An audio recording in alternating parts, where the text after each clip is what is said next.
પૂજ્ય શ્રી પ્રભાત મહારાજની પ્રેરણા દ્વારા પ્રભાત જ્ઞાન પ્રચાર સમિતિ ગીતા જ્ઞાનામૃત ભાગ 1 થી 18 શ્રીમદ ભગવદ્ ગીતાના ગુજરાતી સરળ અનુવાદ રજૂ કરેલ છે. પૂજ્ય શ્રી પ્રભાત મહારાજ દ્વારા તત્વદર્શનને આગવી શૈલીથી ગીતાના શ્લોકોને જિજ્ઞાસુ માટે વ્યક્ત કર્યા છે. આ પ્રમાણે શ્રીમદ ભગવદ્ ગીતાનું યુક્તિસંગત નિરૂપણ ક્યાંય પણ સાંભળવા મળેલ નથી. વેદાંત ઉપનિષદનું ગુજરાતી સરળ ભાષામાં નિદર્શન આ કેસેટ દ્વારા થયેલ છે, જે અજોડ છે. પૂજ્યશ્રીએ અસીમ કૃપાથી દરેક શ્લોકના આર્ધને સ્પર્શીને જિજ્ઞાસુ ભક્તોને જ્ઞાન સાગરમાં ઓતપ્રોત કર્યા છે. પરમાત્મા શ્રી કૃષ્ણ અને ભક્ત અર્જુન દ્વારા શ્રીમદ ભગવદ્ ગીતાના અનુપમ ગ્રંથને ગુરુ મહિમા દ્વારા વર્ણવતા પૂજ્ય શ્રી પ્રભાત મહારાજના જ્ઞાનને કોટી કોટી વંદન છે. આશા છે કે સંતો ભક્તો શ્રોતાજનને પસંદ પડશે. તો ચાલો ગુરુ મહિમા સાંભળીએ. ઓમ પાર્થાય પ્રતિબોધિતં ભગવતા નારાયણેન સ્વયં વ્યાસેન ગ્રથિતાં પુરાણ મુનિના મધ્યે મહાભારતમ અદ્વૈતામૃતવર્ષિણીં ભગવતીં અષ્ટાદશાધ્યાયિનીં અંબ ત્વામનુસંદધામિ ભગવદ્ગીતે ભવદ્વેષિણીં. નમોસ્તુ તે વ્યાસ વિશાલ બુદ્ધે ફુલારવિંદાયત પત્ર નેત્ર येन त्वया भारत तैल पूर्ण प्रज्वालितो ज्ञानमय प्रदीप. गुरुर्ब्रह्मा गुरुर्विष्णु गुरुर्देवो महेश्वर गुरुर्साक्षात् परब्रह्म तस्मै श्री गुरवे नमः. प्रपन्न पारिजाताय स्तोत्र वैत्रेकपाणये ज्ञानमुद्राय कृष्णाय गीतामृतदुहे नमः. सर्वोपनिषदो गावो दुग्धा गोपालनन्दन पार्थो वत्स सुधीर्भोक्ता दुग्धं गीतामृतं महत्. वसुदेवसुतं देवं कंसचाणूरमर्दनं देवकी परमानन्दं श्रीकृष्णं वन्दे जगद्गुरुं. भीष्मद्रोण तथा जयद्रथजला गान्धारनीलोत्पला शल्यग्राहवती कृपेण वहनी कर्णेन वेलाकुला. अश्वस्थामविकर्ण घोरमकरा दुर्योधनावर्तिनी सोत्तीर्णां खलु पाण्डवे रणनदे केवर्तकः केशवः. पाराशर्यवचः सरोजममलं गीतार्थगन्धोत्कटं नानाख्यानककेसरं हरिकथा सम्बोधनाम्बोधितं. लोके सज्जन षट्पदे रहरः पेपीयमानं मुदा.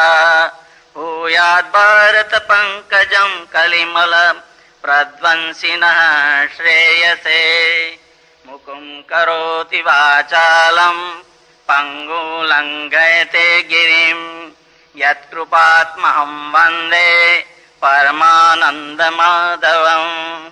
यं ब्रह्मं वरुणेन्द्ररुद्रमरुतः स्तुवन्ति दिव्यैस्तवे वेदैः साङ्गपदक्रमोपनिषदैः गायन्ति यं सामगाः. ध्यानावस्थितद्गतेन मनसा पश्यन्ति यं योगिनो यस्यान्तं न विदुः सुरासुरगणा. देवाय तस्मै नमः देवाय तस्मै नमः देवाय तस्मै नमः.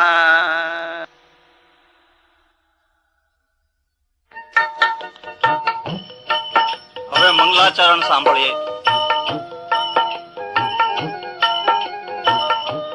संत गणेश मेरे हृदय वास हमेशा,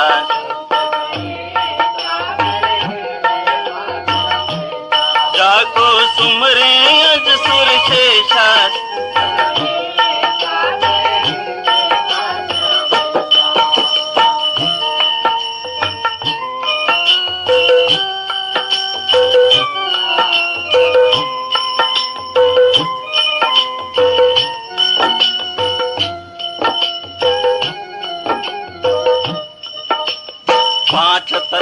और तीन गुण नाही नाही वरण ने वेशा,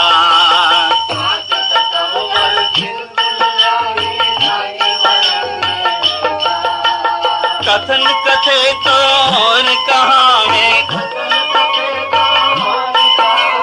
कथन कथे तो और कहावे, मन माने तो कैसा संत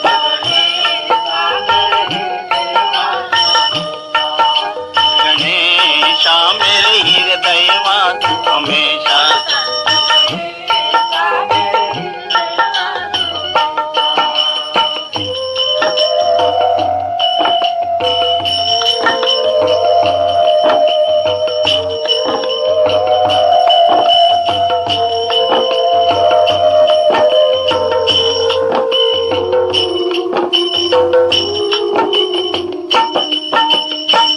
पाया सो आप ही पाया, नख शिख रूप निज जैसा, पाया तो आप ही पाया, देखन हारा अब क्यों डोले, देखन हारा अब क्यों डोले, मिटिया और अंदेशा.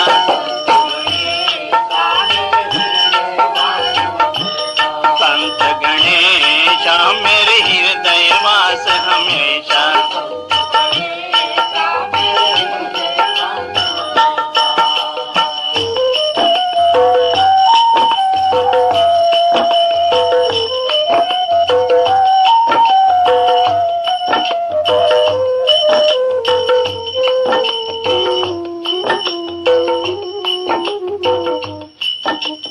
मन बुद्धि का बल नहीं पहुँचे, नहीं शब्द परवेशा,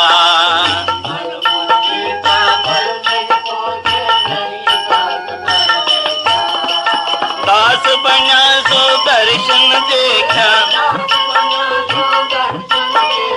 दास बना सो दर्शन देखा, वो रहा दरवेशा.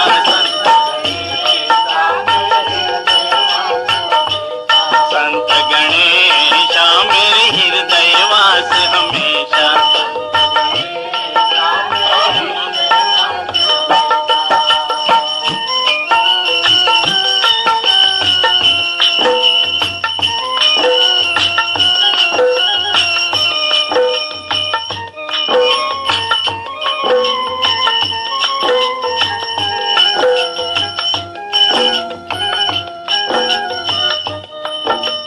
पर जीवा बलराम कोई सुर पावे पद परमेशा,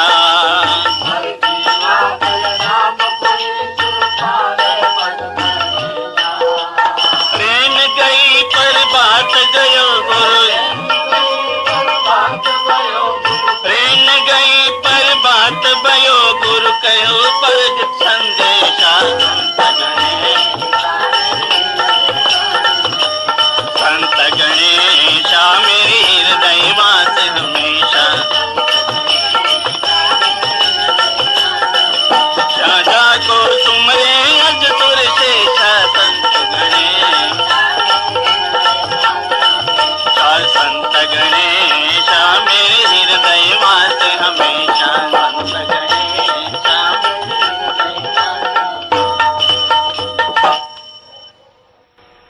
પ્રથમ તો ભગવદ્ ગીતાના પ્રેમીઓને મારા કોટિક વંદન. તેમાંય ભગવદ્ ગીતાના અર્થનો વિચાર કરનારને મારા દંડવત પ્રણામ. અને તેમાંય ભગવદ્ ગીતાના અર્થને એટલે કે પોતામાં પોતાના સ્વરૂપે રહેલા પરમ તત્વને જેઓ પામેલા છે તેઓ તો મારા સદગુરુ રૂપ જ છે.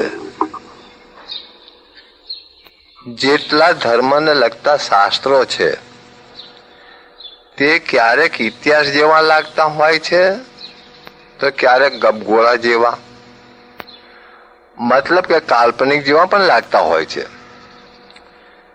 કેમ કે શાસ્ત્રોને વિચારનારાઓ જ્યાં સુધી લૌકિક મતિથી શાસ્ત્રોને વિચારશે ત્યાં સુધી શાસ્ત્રોમાં સ્થળ અને સમયનો ભેદ દ્વૈત ભાવનાને લઈને મનાવવાનો જ. ધર્મશાસ્ત્રોમાં જે પાત્રોના નામ છે તે કોઈ વ્યક્તિઓના નામ નથી પણ ભાવોના નામ છે. દાખલા તરીકે રામાયણમાં જેને રામ કહે છે તે કોઈ મનુષ્ય કે કોઈ પ્રાણી નથી, પણ વેદો જેને વ્યાપક બ્રહ્મ કહે છે, પુરાણો જેને પરમાત્મા કહે છે તે છે. તેના માટે જો એક ઉદાહરણ રૂપે કહું છું, કાવ્ય છે કે રામ કહો તે માનવ નોહે, છે અવિનાશી આત્મ જોને, સીતા તે પ્રકૃતિ માયા પિંડ બ્રહ્માંડે મહાત્મ જોને, હનુમાન તે મનલું કહીએ કપીપણું ચંચળતા જોને, લક્ષ્મણ તે હરી લક્ષ્ય રહેવું ભરત સકળમાં ભરતા જોને, શત્રુઘ્ન સંતોષને જાણો આકાંક્ષા નહીં લેશ જોને, અસ્થિર વર્તી મંથર કઈ કઈ મળવાણી કલેશ જોને, ઇન્દ્રિય પ્રાણ સમૂહ તે દશરથ કોષ કાય કૌશલ્યા જોને, જળ વૃત્તિ શલ્યા ગુરુ ચરણે સ્પર્શે તો અહલ્યા જોને, શાસ્ત્ર સવળા સમજણ અવળી કેમ ટળે બ્રહ્મ રાત જોને, કરુણા સિંધુ સદગુરુ ભેટે તો થાય પ્રભાત જોને. હવે દુર્યોધન વિશે જાણીએ. એ કોઈ વ્યક્તિનું નામ નથી પણ ભાવનું જ નામ છે. જે ચીજ પોતાની નથી, જે ચીજ પોતે નથી, જે ચીજ ઉપર પોતાનો અધિકાર નથી અને જે ચીજનો પોતા ઉપર અધિકાર નથી તે ચીજને લેવા, પોતાની બનાવવા, પોતાની મનાવવા કે મનાવવા માટે જે અત્યાચાર આચરતો હોય તેવો મનુષ્ય દુર્યોધન જ હોય. એને જ દુર્યોધન કહેવાય. ધર્મશાસ્ત્રોનું જે કહેવું છે તે ઇતિહાસ કે કલ્પના નથી પણ આજના મનુષ્યનો સંદેશ છે અને એ સંદેશ મનુષ્યનો પોતાનો જ છે. આ બાબત ઉપર મહાત્મા શ્રી નિષ્ઠલદાસજીએ શ્રી વિચાર સાગર નામના ગ્રંથમાં અનુબંધ સ્વરૂપ કહ્યું છે. અનુબંધ એટલે શું તે ટૂંકાણમાં આપણે સમજી લઈએ. અધિકારી, સંબંધ, વિષય અને પ્રયોજન, આ ચારની એકતાને અનુબંધ કહેવાય છે. ભગવદ ગીતામાં કે કોઈ ધર્મશાસ્ત્રમાં જે બાબત કહેવાય છે તે બાબતને જાણવા, પામવા, અનુભવવા માટે સ્ત્રી હોય કે પુરુષ દરેક મનુષ્યનો અધિકાર છે. પણ પોતાના વાસ્તવિક સ્વરૂપનું વિસ્મરણ થવાથી મનુષ્ય એ અધિકારને ખોઈ બેઠો છે. માટે પ્રથમ તો આત્મદર્શી પુરુષોના શરણે રહી સત ઉપદેશ પામીને અધિકારી બનવું. અધિકારી બન્યા પછી ધર્મશાસ્ત્રો જે બાબતને, જે મુદ્દાને કહે છે તેની સાથે મારે સંબંધ છે કે કેમ તે વિચારવું. જો પોતાની જિજ્ઞાસામાં તીવ્રતા અને આત્મદર્શી સદગુરુની અનુકંપા હશે તો ધર્મશાસ્ત્રો જેને વર્ણવે છે તેની સાથેનો સંબંધ એટલો નજીકનો હશે કે જેને અમે બે છીએ એમ કહી જ ન શકાય. એટલે કે ભક્ત એક છે ને ભગવાન એક છે એવું કહી જ નથી શકાતું. ભક્તમાં અને ભગવાનમાં ભિન્નતા ક્યારેય હોય જ ન શકે. એ સંબંધ જાણ્યા પછી આપોઆપ જ ખબર પડી જાય છે કે ધર્મશાસ્ત્રોમાં જે વિષય છે તે કોઈ અન્યનો નથી. તેથી ધર્મશાસ્ત્રનું પ્રયોજન સંદેશ આપવાનું છે અને મનુષ્યનું પ્રયોજન પોતામાં રહેલા પરમ તત્વને જાણવાનું છે. માટે જ ભગવદ્ ગીતાના અધ્યાય 3 થી 6 સુધીમાં શ્રી કેશવ પ્રભુએ કર્તવ્ય કર્મ કરવા વિશે કહ્યું છે. ખૂબ ભાર આપીને કીધું છે. કર્તવ્ય કર્મ એ જ કે પોતામાં રહેલા પરમાત્માના સ્વરૂપને જાણવું એ જ મનુષ્યનું કર્તવ્ય છે. તમામ ધર્મશાસ્ત્રો આજના મનુષ્યને મત આપે છે, પણ મનુષ્ય દ્વૈત મતીને લઈને એવું સમજે છે કે પરમાત્મા કોઈ અન્ય છે અને કોઈ અન્ય સ્થાને રહે છે એમ માનીને વિષાદ ભોગવે છે. અને આ વિષાદ માત્ર અર્જુનને એકલાને જ છે એવું નથી. તમામ શરીરોમાં રહેલા જીવાત્માને આ વિષાદ છે અને એ વિષાદ મટાડવા માટે જ ગુરુના શરણની જરૂર પડે છે અને એ ગુરુ આત્મદર્શી હોવા જોઈએ. મનુષ્યને જો આત્મદર્શી સદગુરુની પરમ કૃપા દ્વારા પોતામાં રહેલા પરમ તત્વનું અર્થાત મંગલાચરણમાં જે દ્વંદ્વાતીત પદ કહ્યું છે તેનું ભાન થઈ જાય તો તે મનુષ્ય સ્વયં જ શ્રીમદ ભગવદ્ ગીતાનો અર્થ છે. અને હવે તે માટે સાંભળીએ, વિચારીએ અને સમજીએ શ્રી ભગવદ્ ગીતાનું મહાત્મ્ય.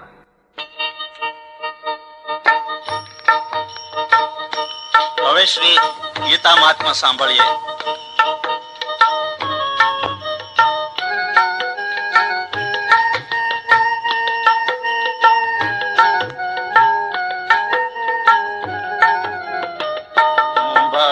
ભ્રાંત હરે હરિ રૂપ કરે મહત્મ છે ભગવદ ગીતાનું.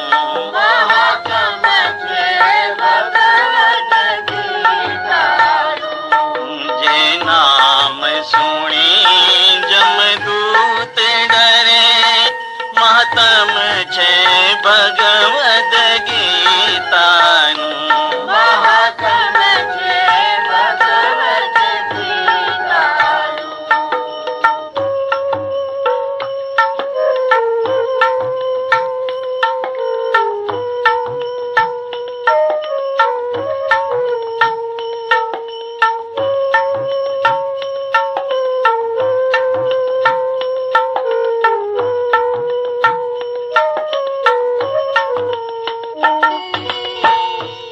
ભગવદ ગીતા જન અર્થ કહે સત્ય જન્મ મરણ તણુ બીજ બળે સીતા પટળે ભગવન માં ભળે.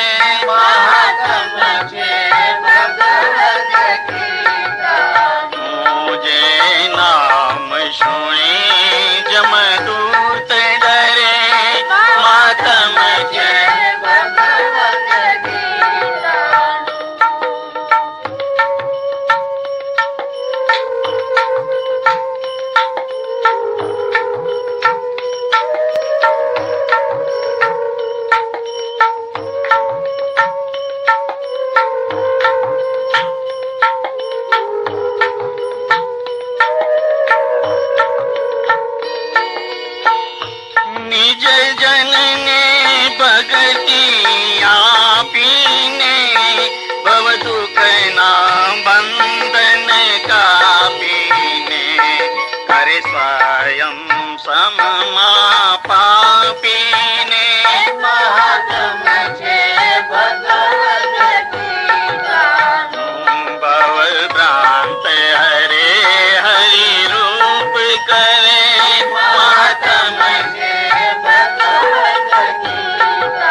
તન મન ધન શીશ જેવારે છે અજઈશ હૃદયમાં ધારે છે પ્રભુ પ્રિય કઈ પુકારે છે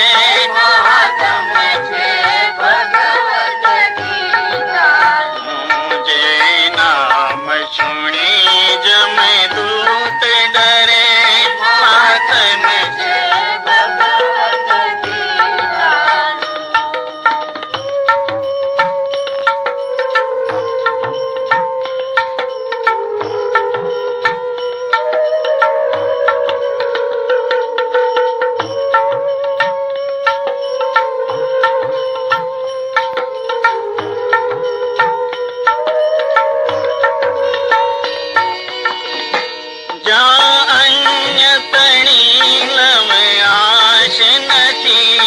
જમદૂત તણો ત્યાં પાશ નથી તેનો પરલયમાં વિનાશ નથી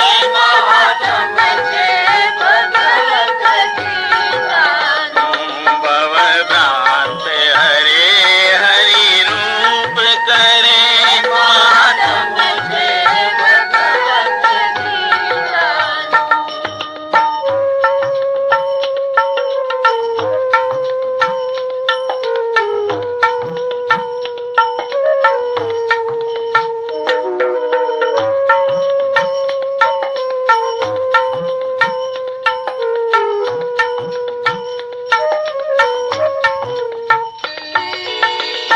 પારથ જા દેવકી નંદન જા વરસે છે સદાય અભિનંદન જાય પરબાત ના કોટિક વંદન જાય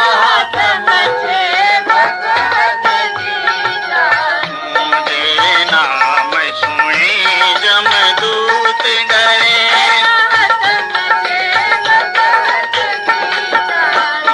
ભવભ્રાંત હરે હરિ રૂપ કરે માતમ માતમ છે ભગવદ માતમ છે ભગવદ ગીતા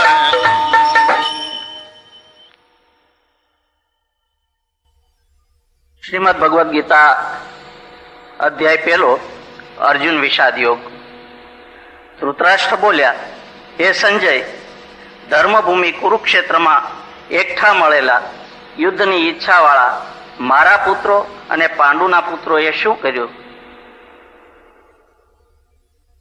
પ્રથમ તો અર્જુન કોણ અને અર્જુનનો વિષાદ શું? ધૃતરાષ્ટ્ર કોણ અને સંજય કોણ? ધર્મભૂમિ અને કુરુક્ષેત્ર કોને કહેવાય? પાંડુ કોણ? ધૃતરાષ્ટ્રના અને પાંડુના પુત્રો કોણ તથા યુદ્ધ શું? આ સર્વ સમજી લેવું જરૂરી છે. અર્જુન એટલે શરીરમાં રહેલો જીવાત્મા, આ શરીરમાં રહેલો પુરુષ જે પરમાત્માનો અંશ છે. અને વિષાદ એટલે જીવાત્માને મૂઢપણાનું આવરણ, એ જ અર્જુનનો વિષાદ. અર્થાત હું શરીર છું કે આત્મા છું, આ જીવાત્માનો વિષાદ. હું શરીર છું કે આત્મા છું, હું વિનાશી છું કે અવિનાશી છું, હું પદાર્થ છું કે પદ છું, એટલે કે પંચ મહાભૂતોનો અથવા ઇન્દ્રિયોનો સમૂહ છું કે એનાથી રહિત છું. આવા સારા સારના જ્ઞાનના અભાવનું નામ મૂઢતા. અજ્ઞાન અને તે જગત ભાવે રહેલા તમામ જીવોમાં આ વિષાદ રહેલો છે. આ વિષાદ અર્જુન નામની વ્યક્તિમાં જ હતો એવી બાબત નથી, પણ તમામ શરીરોમાં જે રહેલો પુરુષ છે, પરમાત્માનો અંશ, એ વિષાદ યુક્ત જ છે. આ વિષાદને મટાડવા માટે જ શ્રી કૃષ્ણના અર્થાત તત્વદર્શી સદગુરુના ઉપદેશની દરેક જીવોને જરૂર છે. હવે ધૃતરાષ્ટ્ર કોણ તે જાણીએ. ધૃત શબ્દનો અર્થ ધારણ કરવું અથવા પકડવું એવો થાય છે, અને રાષ્ટ્ર એટલે રાજ્ય. જે પાંચ મહાભૂતોનો કે સર્વ ઇન્દ્રિયો અને અંતઃકરણોનો સમૂહ આ શરીર છે, તે જ રાજ્ય છે.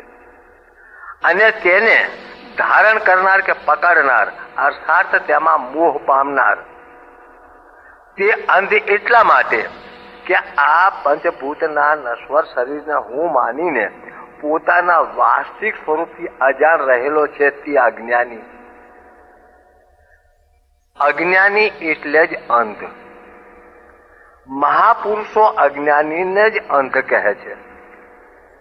સંજય એટલે દેખતો મતલબ જ્ઞાની. જેને પોતામાં રહેલ પરમ તત્વને જાણ્યું છે એવો જ્ઞાની. ધર્મભૂમિ એટલે ધર્મ ભાવના, પરમાત્મા પ્રત્યેની લાગણી. અને કુરુક્ષેત્ર એટલે દેહ ભાવના, દેહાધ્યાસ. હું શરીર છું એવી માન્યતા. ભૌતિક પદાર્થની ચાહના એટલે કે આસક્તિ. તથા પાંડુ તો એને જ કહી શકાય કે જેને પિંડ એટલે મનુષ્યનો દેહ પામીને પરમાત્માનો પાર ઉપકાર માન્યો છે તે. ધૃતરાષ્ટ્રના પુત્રો એટલે અજ્ઞાનીના અજ્ઞાનજન્ય ભાવો જે ગીતાના 16મા અધ્યાયમાં શ્લોક 4 થી 24 સુધી આસુરી જીવોના કહ્યા છે. અને પાંડુના પુત્રો એટલે ભક્તજનના ભાવો જે ગીતાના 16મા અધ્યાયમાં પ્રથમના 3 શ્લોકમાં કહ્યા છે તે. હવે 20મા શ્લોકમાં અર્જુનને કપિધ્વજ કીધું છે. આખી ગીતામાં અર્જુનના 18 નામો બોલાયા છે. એમાં એક નામ કપિધ્વજ પણ કહેવાય છે. પણ બીજા કોઈ અધ્યાયમાં કે બીજા કોઈ શ્લોકમાં કપિધ્વજ કીધું નથી. માત્ર અર્જુન વિષાદ યોગમાં જ આ 20મા શ્લોકમાં અર્જુનને કપિધ્વજ કીધું છે. હવે કપિધ્વજ શા માટે કીધું છે તે આપણે થોડું સમજી લઈએ. કેમ કે આ અધ્યાયનું નામ જ વિષાદ યોગ છે. વિષાદ એટલે કર્તવ્ય મૂળતા, મૂંઝવણ, વૃત્તિની ચંચળતા. અને વૃત્તિમાં જે કાળે ચંચળતા હોય તે સમયે કોઈ પણ નિર્ણય થઈ શકતો નથી. સારી રીતે કોઈ પણ બાબતનું ભાન થઈ શકતું નથી. એટલે અર્જુનને અહીં કપિધ્વજ કીધું છે. કપિ એટલે વાંદરું. દરેક પ્રાણીઓમાં, પશુઓમાં વાંદરું અતિ ચંચળ છે. એ ક્યારેય શાંત બેસતું નથી. અને ધ્વજ એટલે ધજાની પૂંછડી પણ ક્યારેય સ્થિર હોય નહીં. એટલે વૃત્તિની ચંચળતા, જ્યારે કોઈ પણ પ્રાણીને, કોઈ પણ મનુષ્યને વૃત્તિમાં ચંચળતા હોય તેને સાચી બાબતની સૂઝ પડે જ નહીં. એટલે જ આ અધ્યાયનું નામ અર્જુન વિષાદ યોગ રાખ્યું છે. કેમ કે અર્જુનનો વિષાદ જ આ છે. હવે એના પછીના 21મા શ્લોકમાં સંજયે ધૃતરાષ્ટ્રને મહીપતે કહીને સંબોધન કર્યું છે.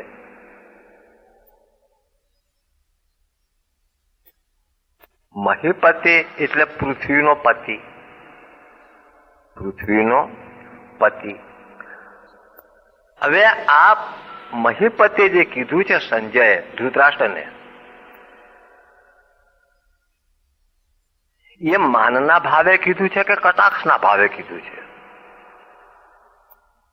એ વિચાર માગી લે. પૃથ્વીનો પતિ, મહીપતિ એટલે પૃથ્વીનો પતિ.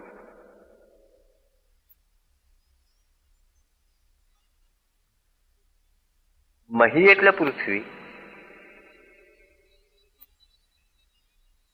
દાખલા તરીકે કે એક ઘડો માટીમાંથી બન્યો છે. માટી એ ઘડાનું ઉપાદાન કારણ છે. પણ માટી ક્યારેય કહેતી નથી કે આ ઘડો મારો છે. શી રીતે કે? કેમ કે ઘડો બન્યો તે પહેલા પણ માટી માટી જ હતી. ઘડો લય પામે, ફૂટી જાય, તૂટી જાય, પછી પણ માટી માટી જ રહે છે. અને ઘડો જ્યારે વિદ્યમાન છે ત્યારે પણ ઘડાના રૂપમાં માટી જ છે. એટલે એનો અર્થ એ થયો કે માટીમાં થવા મટવાપણું નથી, થવા મટવાપણું ઘડામાં રહેલું છે. હવે જે થાય છે ને મટે છે તેની ઉપર માટી શા માટે ધણીપણું જમાવે? આ તો ઘડો ઉપરથી એવું કે છે કે આ માટીનો હું સ્વામી છું. એટલે આ શબ્દ કટાક્ષમાં બોલાવ્યો છે મહીપતિ.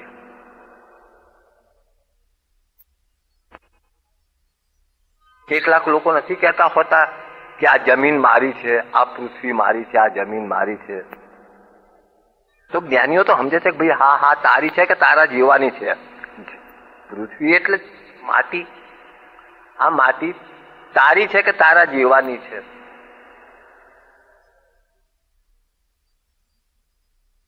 આ શરીર પણ એક પૃથ્વી જ છે જી. પૃથ્વી પર રહેલા તમામ પદાર્થો પૃથ્વીના છે, પૃથ્વી જ છે. એટલે કટાક્ષમાં કીધું છે. કેમ કે ધૃતરાષ્ટ્ર કહે છે કે આ પૃથ્વી નો હું માલિક છું, આ પૃથ્વી મારી છે. તો એક વિચાર કરો કે જેટલા પ્રમાણમાં પૃથ્વી પર જેની માલિકી છે તેટલા જ પ્રમાણમાં પૃથ્વીની પણ એની પર માલિકી છે.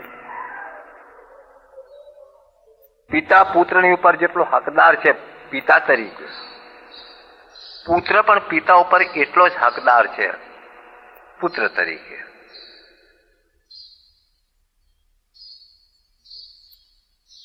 જો પિતા પુત્રને કહે છે તું મારો છે, તો પુત્ર પણ પિતાને કહી શકે છે કે તું મારો છે. કેવી જ રીતે આ શબ્દ પણ એ જ બાબત સૂચવે છે કે જો કોઈ પુરુષ કહે છે કે આ પૃથ્વી મારી છે, તો પૃથ્વી પણ એટલો જ હક ધરાવે છે કે જો હું તારી છું તો તું મારો છે. પૃથ્વીનો, માટીનો. એટલે આ શબ્દ સંજય દ્વારા કટાક્ષ જ છે.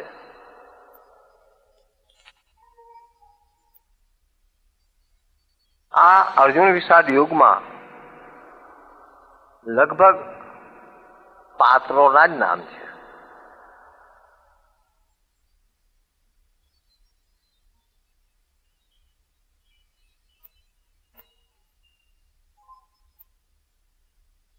હવે શ્લોક 26-27 એમાં કહે છે અર્જુને બંને સેનાઓમાં ઉભેલા વડીલો, પિતામહો, આચાર્યો, મામા, ભાઈઓ, પૌત્રો, મિત્રો, સસરા તથા હિતેશીઓને જોયા. હવે બંને સેનામાં ઉભેલા, કેમ કે અર્જુન તો બંને સેનાઓની વચમાં હતો. શ્રી કૃષ્ણ અર્જુનને બંને સેનાઓની વચમાં લઈ ગયો હતો. એટલે જેને વિચક્ષણ કહે છે, પક્ષપાત રહિત. બેમાંથી કોઈ એક પક્ષમાં નહીં, બંને પક્ષોથી રહિત. અને પછી શ્રી કૃષ્ણએ કીધું કે હવે તું જો. હવે અર્જુને જે અહીં કીધું કે ઉભરેલા વડીલો એટલે મોટા,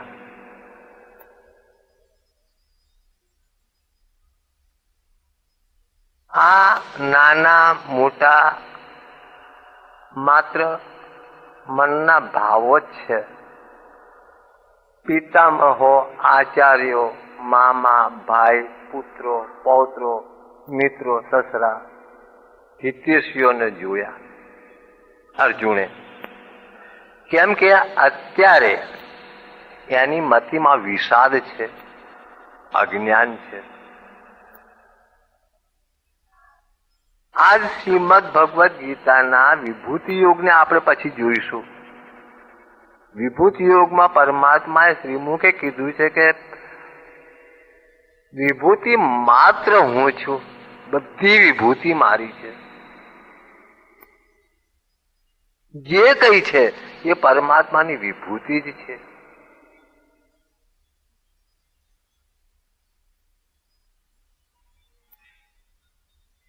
જેમાં પરમાત્માનો અંશ હોય એ પરમાત્માની વિભૂતિ જ હોય.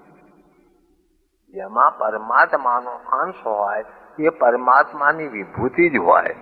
હવે વિચાર કરો કે એવું કયું અણુ છે કે જે અણુમાં પરમાત્માનો અંશ નથી? કેમ કે પરમાત્મા સર્વત્ર છે, સર્વવ્યાપક છે, સભરભર્યું પદ છે. હવે જે કઈ છે એ પરમાત્માની વિભૂતિ છે. બધી વિભૂતિઓ છે પરમાત્માની, અને એ વિભૂતિઓને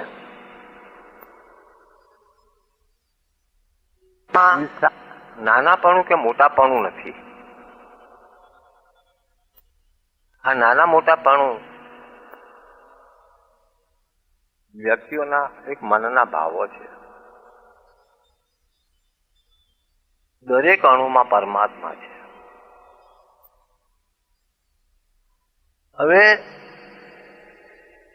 એમાં પરમાત્મા ભાવ કોઈને થતો નથી. દરેક શરીરમાં, દરેક અણુમાં પરમાત્મા છે.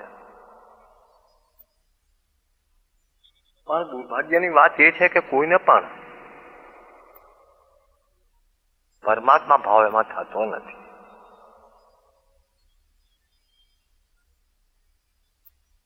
કઈક વડીલનો ભાવ છે, કઈક પિતામહનો ભાવ છે, કઈ આચાર્યનો, કઈક મામાનો, કઈક ભાઈનો, કઈક પુત્રનો, પૌત્રનો, કઈ શત્રુનો, કઈ મિત્રનો.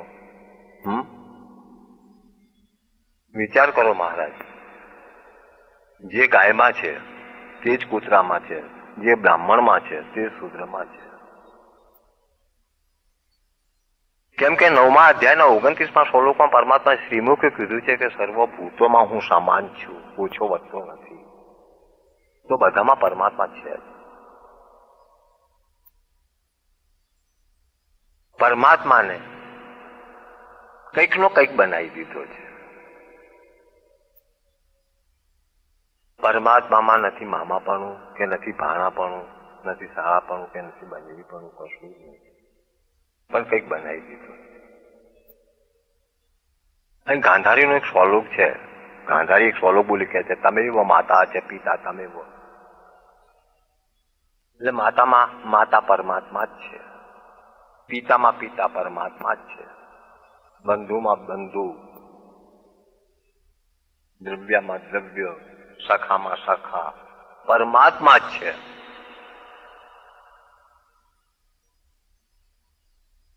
ભક્તિ એનું નામ છે કે મતિમાં માત્ર પરમાત્મા જ હોવા જોઈએ, તો એનું નામ ભક્તિ છે.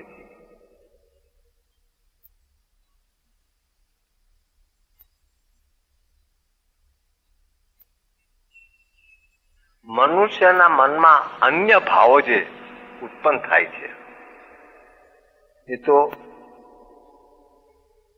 અજ્ઞાનતાનું જ કારણ છે.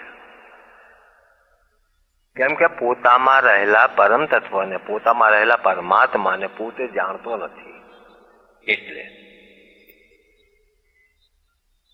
અને જ્યાં સુધી પોતામાં રહેલા પરમ તત્વને મનુષ્ય પોતે જાણતો નથી ત્યાં સુધી એની વૃત્તિમાં ભેદાભેદ રહે છે. હવે ભેદ મહાપુરુષોએ 5 પ્રકારના કીધા છે. પ્રથમ ભેદ છે કે હું એક જીવ છું અને પરમાત્મા મારા સિવાય જુદો ક્યાંક બીજે કોઈ બીજો છે, મારાથી કંઈક મોટો છે, આવી માન્યતા છે. આને જીવ ઈશ્વરનો ભેદ કહે છે. આ પ્રથમ ભેદ. પછી બીજો ભેદ એ છે કે હું એક જીવ છું અને આ ગાય અથવા કૂતરું છે તે બીજો જીવ છે. આ જીવ અને જીવનો ભેદ, આ બીજો ભેદ છે. ત્રીજો ભેદ એ છે કે હું એક જીવ છું અને પથ્થરનો ટુકડો અથવા લાકડાનો ટુકડો જડ છે. એ જીવ અને જડનો ભેદ, આ ત્રીજો ભેદ છે.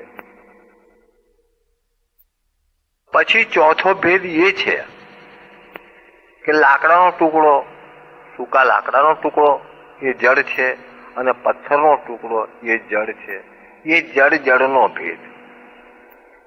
એના પછી પાંચમો ભેદ એ છે કે લાકડાનો અથવા પથ્થરનો ટુકડો જડ છે અને પરમાત્મા ચેતન છે.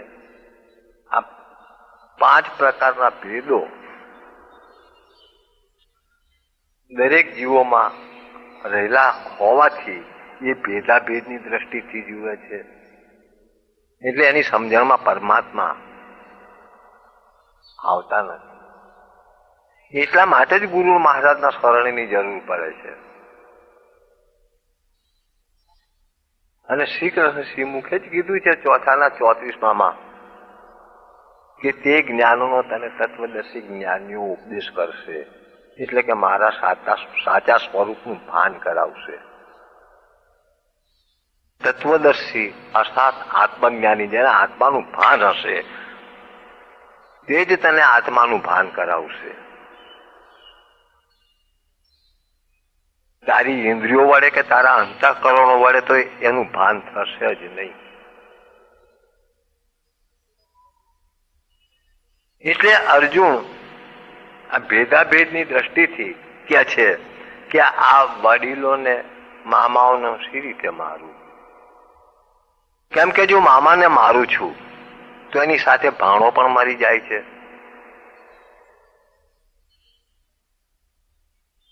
જો ભાણાને મારું છું તેની સાથે મામો પણ મરી જાય છે. જો કાકાને મારું છું તો ભત્રીજો સાથે જ મરી જાય છે, અને ભત્રીજાને મારું છું તો કાકો સાથે જ મરી જાય છે. કેમ કે કાકાની અને ભત્રીજાની ઉત્પત્તિ સાથે છે તો લય પણ સાથે જ હોય. પિતા અને પુત્રની પણ ઉત્પત્તિ એક સાથે જ છે અને લય પણ એક સાથે જ હોય.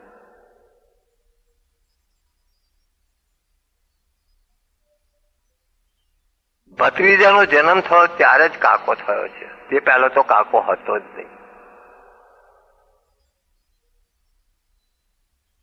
જે ક્ષણે, જે કાળે ભત્રીજો થયો તે જ કાળે કાકો થયો છે. એટલે અર્જુન કહે છે કે જો કાકાને મારું તો હાથે હાથે ભત્રીજાનું નિકંદન નીકળી જાય છે. કેમ કે કાકા વિના ભત્રીજો કોનો?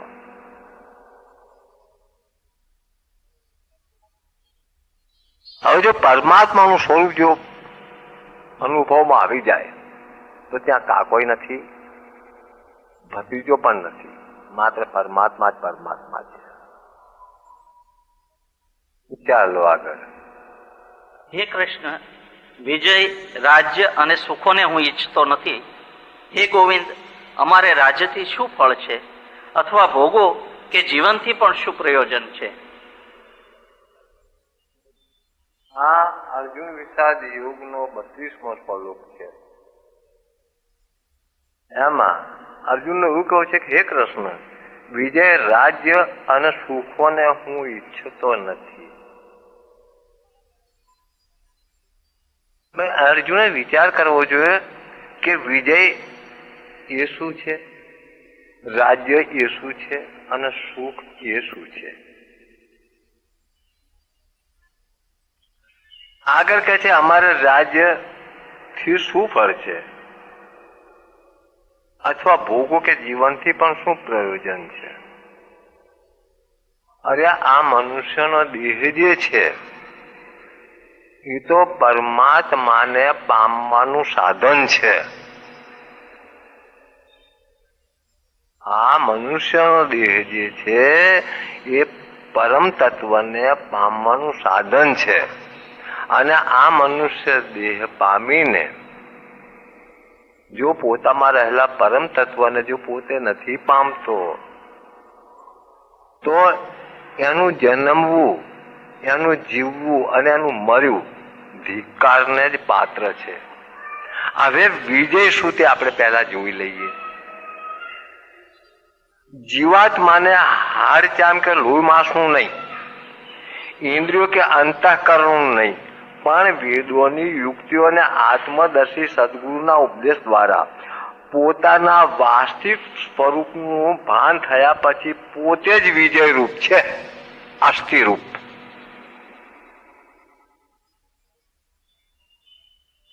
પરંતુ અજ્ઞાનતાને કારણે પોતાને વ્યક્તિ તો માની લીધો છે, પણ સાથે સાથે શેઠ, નોકર, નિર્ધન, ધનવાન, મામો, ભાણે, સાળો, બનેવી, બાપ, બેટો, દાદો, પૌત્ર, કાકો, ભત્રીજો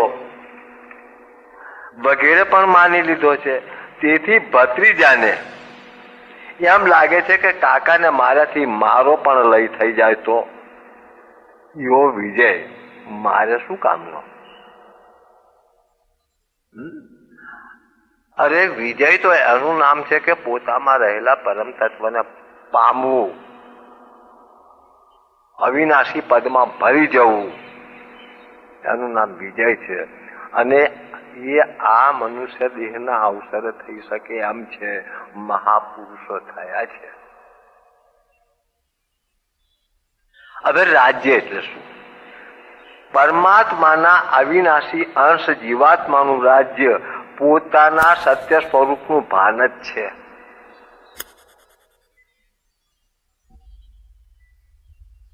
અર્થાત ભાતિ.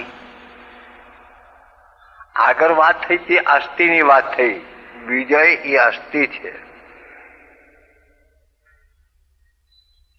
પરંતુ દેહમોહ હોવાને કારણે, દેહ ઉપર આસક્તિ હોવાને કારણે વાણી, હાથ, પગ, ગુદા તથા લિંગ આ પાંચે કર્મેન્દ્રિયો, કાન, ચામડી, આંખ, જીભ અને નાસિકા આ પાંચ જ્ઞાનેન્દ્રિયો, મન, બુદ્ધિ, ચિત્ત અને અહંકાર આ ચાર અંતઃકરણ, પરા, પશ્ચંતી, મધ્યમા અને વૈખરી આ ચાર પ્રકારની વાણી, સ્થૂળ, સૂક્ષ્મ, કારણ અને મહાકારણ આ ચાર દેહ, જાગ્રત, સ્વપ્ન, સુષુપ્તિ અને તુર્યા આ ચાર અવસ્થા તથા અન્નમય, પ્રાણમય, મનોમય, વિજ્ઞાનમય અને આનંદમય એવા પાંચ કોષ આ સર્વના સમૂહરૂપ શરીરને આ રાજ્ય મારું છે એમ માનીને તથા પરમાત્માના વ્યાપકપણાથી પોતાને ભિન્ન સમજીને હું કરે છે તેનો સંકલ્પ અને વિકલ્પ એવી બે જીવવાળો પ્રધાન મન છે, જે રાજાને સત્યમાં અસત્ય અને અસત્યમાં સત્ય મનાવીને આશાઓના પાસથી બાંધે છે, આશાઓના પાસથી બાંધે છે તથા છીપમાં રૂપાનો અને દોરડીમાં સર્પનો નિર્ણય કરાવે છે. આ મન તે બુદ્ધિ તથા અન્યનું એટલે કે ક્ષણભંગુનું ચિંતન કરાવે છે તે ચિત્ત તથા નશ્વર પદાર્થો પર ગર્વ કરાવે છે તે અહંકાર. એવા મંત્રીઓની અવળી એટલે કે ભૌતિક પદાર્થોમાં સુખ છે એવું મનાવવા વાળી સલાહ માનીને વેશ્યાઓમાં એટલે કે ઇન્દ્રિયોના વિષયોમાં આસક્તિ પામેલો જીવાત્મા વિષયોને ભોગવવા માટે પોતામાંથી જ ઉપજેલા રાગયુક્ત ભાવો જે અહમને પોષનારા છે તેઓને હણવાથી હું પણ પોષાતો અટકી જઈશ અને નિસ્તેજ થઈ જઈશ એમ માનીને કહે છે કે હું રાજ્યને ઈચ્છતો નથી. અરે આગળ કહી ચૂક્યા છે કે પોતામાં રહેલા પરમ તત્વનું જે ભાન છે એ જ રાજ્ય છે અમારે. હવે સુખ સુખ નામ હકીકતમાં પરમાત્માનું જ નામ સુખ છે. કોઈ પદાર્થમાં સુખ નથી કે કોઈ પદાર્થનું નામ સુખ નથી. પોતામાં રહેલા પરમ તત્વનું નામ જ સુખ છે. સુખ પોતાનું ભાન થયા પછી